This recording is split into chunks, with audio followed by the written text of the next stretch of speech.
Modal 100.000 bisa apa? Mulai investasi kripto tanpa takut miskin. Itulah judul kita di episode ini. Kita mulai, bro. Pernahkah kamu duduk di pinggir warung kopi, memegang gelas kopi hitam sambil memandangi lalu lintas yang riuh? Di tanganmu ada 2 lembar uang Rp50.000 dan kamu bertanya dalam hati, apa yang bisa kulakukan dengan ini?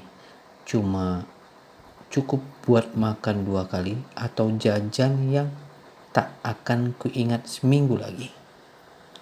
Tapi hari itu aku tidak ingin membelanjakan uang itu untuk rasa yang cepat hilang. Aku ingin mencoba sesuatu yang bisa menyimpan harapan meskipun kecil.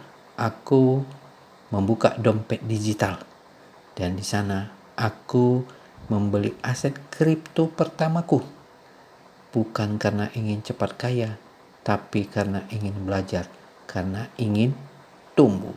Oke, bro. Bagian pertama, miskin itu takut, tapi belajar itu menenangkan. Banyak orang takut miskin, tapi lupa bahwa kemiskinan yang paling berbahaya adalah kemiskinan pengetahuan.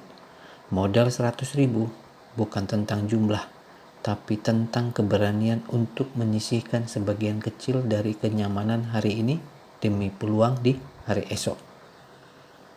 Seperti petani yang menanam satu butir benih, ia tidak menunggu tanah yang sempurna. Ia tahu dalam sunyi dan gelapnya tanah, benih itu tumbuh. Dan begitu pula aset digital, nilainya bisa tumbuh, tapi hanya jika engkau sabar, belajar, dan menjaga. Bagian 2, dunia kripto adalah ladang ilmu, bukan sekadar uang. Aku belajar bahwa kripto itu bukan cuma beli koin dan berharap naik, tapi tentang memahami sistem baru, tentang blockchain, tentang wallet, tentang decentralization.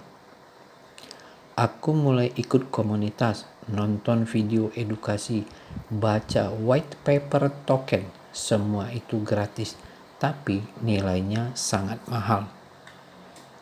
Dan anehnya, semakin aku belajar, semakin aku tenang. Karena aku tak lagi berjudi. Aku menanam dengan niat, dengan strategi, dan dengan kesadaran. Bagian 3, spiritualitas investasi.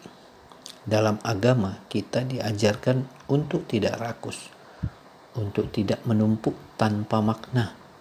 Maka aku jadikan investasiku ini seperti sedekah kepada masa depan. Aku membeli koin bukan untuk cepat kaya, tapi untuk memahami bagaimana dunia berubah. Karena dunia sedang bergerak dari pusat ke tepi, dari konglomerat ke komunitas, dari yang punya modal besar ke yang punya keberanian belajar lebih awal. Dan aku percaya bahwa Tuhan menyukai hambanya yang terus belajar, karena belajar adalah bentuk ibadah dan ketekunan adalah doa yang tak bersuara. Bagian 4, jalan kecil yang membuka gerbang besar. Modal 100.000 itu akhirnya membawaku pada pintu-pintu baru. Aku belajar tentang staking, tentang airdrop, tentang freelancing dibayar USDT. Aku ikut DAO kecil, aku menulis, aku berbagi wawasan ke komunitas. Lambat laun, uang bukan lagi satu-satunya yang kuperoleh. Aku dapat teman seperjalanan, aku dapat relasi yang satu visi. Dan yang paling penting, aku tidak lagi takut tertinggal zaman. Bagian kelima, jalan sunyi orang kecil yang konsisten. Temanku, ini bukan jalan cepat. Kadang koin turun, kadang akunmu diretas, kadang kamu merasa bodoh karena salah transfer. Tapi justru disitulah latihan rohaninya. Untuk tetap tenang ketika pasar goncang, untuk tetap bersyukur ketika profit hanya sedikit, untuk tidak sombong ketika portofolio menghijau dan tidak putus asa ketika merah. Kripto adalah cermin spiritual bagimu. Apakah kamu sadar? Apakah kamu serakah? Apakah kamu hanya ingin instan? Pesan dari tanah rendah. Jadi kalau kamu bertanya modal 100.000 bisa apa? Jawabannya bisa jadi ladang awal untuk membangun akal, hati, dan masa depanmu. Bukan sebagai penjudi pasar, tapi sebagai petani digital yang sadar tanah, sadar waktu, dan sadar niat. Karena dunia hari ini, dunia kripto, Web3, blockchain, bukan hanya milik orang kaya, tapi milik mereka yang berani belajar, berani bertumbuh, dan berani memulai dari yang kecil dari sekarang. Seperti biasa kami tutup dengan sebuah pantun. Air mengalir ke hilir tenang, menyusuri batu tak pernah mengeluh. Yang penting niat bukan menang. Belajar kripto jangan terburu-buru penuh. Dari kripto aku belajar sabar. Naik turun bukan hal tabu.